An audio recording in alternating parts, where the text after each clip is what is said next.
वालेकुम, welcome to my channel stove and oven cooking. कैसे हैं आप सब? दुआ है अल्लाह ताला से खुश रहें, आबाद रहें, जहाँ भी रहें हंसते मुस्कुराते रहें।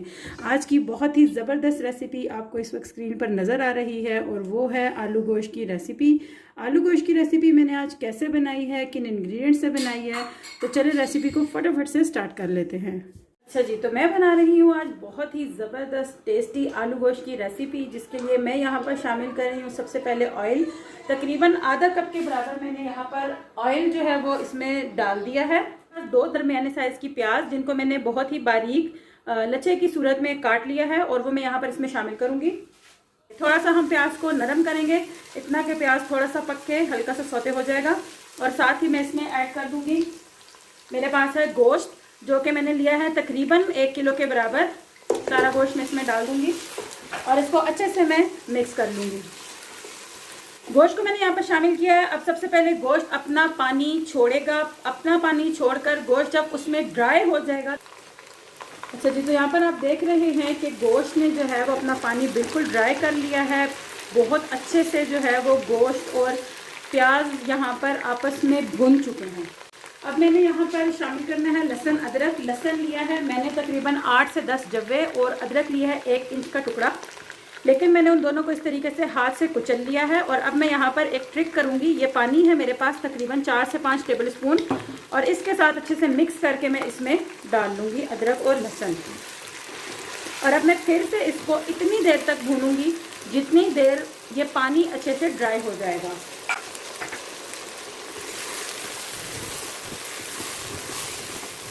पानी जो है वो अदरक का पकना बहुत अच्छे से शुरू हो गया और तकरीबन ड्राई होने के बराबर है, क्योंकि गोश्त इस वक्त बहुत अच्छे से गर्म है। अब बारी आ जाती है इसमें मसाले शामिल करने की। तो पहले मैं इसमें शामिल करूंगी 1 टीस्पून भर के सुर्ख मिर्च, टीस्पून फुल भर के ज़ीरा, 1 टेबल स्पून फुल भर के सूखा धनिया, ½ टीस्पून के बराबर इसमें जाएगी हल्दी। बहुत ही अच्छे से मैं इसको भूनूंगी। अगर इसमें से लहसुन और अदरक का पानी बिल्कुल ड्राई हो जाए तो मसाले शामिल करने से पहले इसके अंदर थोड़ा सा पानी यानी कि 1 से 2 टेबल स्पून के बराबर ज़रूर शामिल करें, तो उससे मसाले ऐड करने से मसाला जल जाएगा।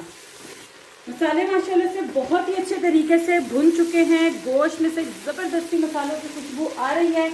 अब मेरे पास है 3 अदद दरमियाने साइज़ के टमाटर 1 किलो गोश्त के लिए, जो कि मैं यहाँ पर इसमें शामिल करूँगी। मैंने टमाटर पीस लिए हैं, आपकी मर्ज़ी, आप टमाटर पीस लें, आपकी मर्ज़ी। आप छिलका उतार के बहुत बारीक काट कर इस्तेमाल करें, लेकिन याद रखें शोरबे में जब भी टमाटरों का इस्तेमाल करें हमेशा टमाटरों को या तो बहुत बारीकी से पीस लें या फिर उसका छिलका उतार के इस्तेमाल। और सिर्फ इसको भूनना है बहुत अच्छे तरीके से। और बहुत अच्छे से भुनाई हो चुकी है, मैंने मसाले को बहुत अच्छे से भून लिया है। और याद रखें कि अभी तक मैंने इसमें नमक नहीं डाला है। तो अब मैं यहाँ पर इसमें शामिल करूँगी थोड़ा सा पानी, बिल्कुल थोड़ा सा, और मैं इसको मज़ीद अभी भूनूँगी। क्यों भूनूँगी? इसके अंदर ये मसाले में अभी तक थोड़ा थोड़ा प्याज जो है वो नज़र आ रहा है, तो इसी भुनाई के ज़रिए से हमें इस प्याज को बिल्कुल इसके अंदर से ख़त्म करना है। गोश्त की बहुत अच्छे से भुनाई मुकम्मल हो गई है। पानी डालने के बाद भी मैंने गोश्त को बहुत अच्छे से पका लिया था। गोश्त की ज़बरदस्त इस वक्त तैयारी मुकम्मल है। और अब इसके अंदर मैंने शामिल करने हैं ये आलू मैंने यहाँ पर आधा किलो के करीब तकरीबन लिए हैं। आपकी मर्ज़ी, आप इसमें कम ज़्यादा कर सकते हैं। आलू शामिल किए हैं, लेकिन आलूओं के साथ भुनाई कोई इतनी ख़ास ज़रूरी नहीं है। ज़रा सा इसको मिक्स करूँगी ताकि आलूओं के ऊपर एक कोट सा जो है वो आ जाए ऑयल का। बहुत ज़्यादा आलू को बेशक ना भूने, कोई इंशाल्लाह मसला नहीं है। नमक शुरू में शामिल नहीं करना होता है, क्योंकि अगर शुरू में नमक शामिल कर दें तो गोश्त बाकी किसी मसाले का टेस्ट नहीं लेता, किसी मसाले की खुशबू सही तरीके से नहीं लेता है। अब मैं इसमें अपने अकॉर्डिंग टू टेस्ट नमक शामिल करूँगी।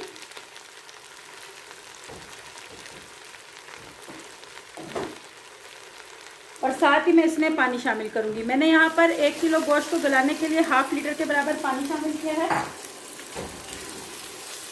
और अब गोश्त बिल्कुल हल्की आंच पर पकेगा। और मैंने ½ लीटर पानी भी इसमें इसीलिए शामिल किया है क्योंकि ये हल्की आंच पर पकेगा और बहुत ज़्यादा जो है ये नहीं कुक होगा। पहले से काफ़ी इसकी भुनाई के दौरान गोश्त पक चुका है, और अब पानी डाल के हम तकरीबन इसको 25 मिनट तक पकाएंगे तो ये बिल्कुल परफेक्ट गल जाएगा। गोश्त को गलाने के लिए बकरे का गोश्त अगर है तो 40 मिनट बहुत होते हैं गोश्त को गलाने के लिए, लेकिन अगर बकरी का गोश्त है तो गोश्त को गलाना थोड़ा सा मुश्किल होता है। कुर्बानी का जानवर अगर है तो वो चूंकि बड़ा होता है, वजनी होता है, उसके अंदर फैट ज़्यादा होता है और वो बहुत सेहतमंद होता है, इस वजह से सम टाइम उसको गलाने में थोड़ा सा टाइम ज़्यादा लग जाता है। और इसी तरीके से अगर बीफ हो तो बछिया का गोश्त है अगर, तो वो तकरीबन 1.5 घंटा जो है वो लेता है गलने के लिए।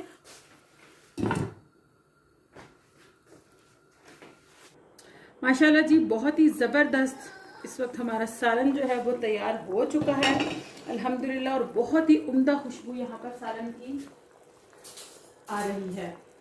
अब चेक करना है कि आलू और गोश्त गल गया है या नहीं गला है अब तक। तो ये एक मैंने ले ली है बोटी और साथ में एक ले लिया है मैंने आलू का पीस, और मैं यहाँ पर इसको चेक करूँगी। तो माशाल्लाह जी ज़बरदस्त तरीके से आलू जो है आप देख सकते हैं कि गल चुका है, और बोटी को भी मैं चेक करूँगी। यहाँ पर सिंपली हमने फोक दाखिल करना है इसके अंदर। अगर फोक इजीली जा रहा है तो इसका मतलब है कि ये गल चुका है, और यहाँ पर आप देख सकते हैं कि गोश्त कितने अच्छे तरीके से गल चुका है।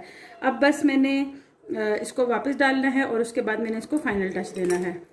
फाइनल टच दे रही हूँ जी मैं अपने खाने को। माशाल्लाह से ज़बरदस्त आलू गोश्त तैयार हो चुका है। 1 टेबल स्पून फुल भर के गरम मसाला लिया है और इसको मैंने ज़रा सा यूँ स्प्रिंकल किया है इसके ऊपर। साथ ही मैंने ले लिया है यहाँ पर 2 अदद हरी मिर्चें और तकरीबन 1 से 1.5 टेबल स्पून के बराबर हरा धनिया बिल्कुल बारीक कटा हुआ, और मैं सिंपल इसके ऊपर इस तरह से इसको शामिल करूँगी। इसका ढक्कन ढाँप दूंगी, साथ ही मैं इसका चूल्हा ऑफ कर दूंगी। और लीजिए जनाब ज़बरदस्त आलू गोश्त बिल्कुल तैयार हो चुका है। माशाल्लाह माशाल्लाह अल्हम्दुलिल्लाह बहुत ही ज़बरदस्त आलू गोश्त जो है वो पककर हमारा बिल्कुल तैयार हो चुका है। और आज की ये रेसिपी उम्मीद करती हूँ कि आपको बहुत पसंद आएगी और आप इसे ज़रूर ट्राई करेंगे। अपना फीडबैक ज़रूर दीजिए, कमेंट सेक्शन में बताइए कि आपको मेरी रेसिपीज़ कैसी लगती हैं। तो अगर आपको मेरे चैनल की रेसिपीज़ अच्छी लगती हैं तो अभी मेरे चैनल को सब्सक्राइब कीजिए, वीडियो को लाइक कीजिए, मुझे अपनी दुआ में खुसूसी याद रखिए। मिलते हैं नेक्स्ट वीडियो में, तब तक के लिए अल्लाह हाफिज़।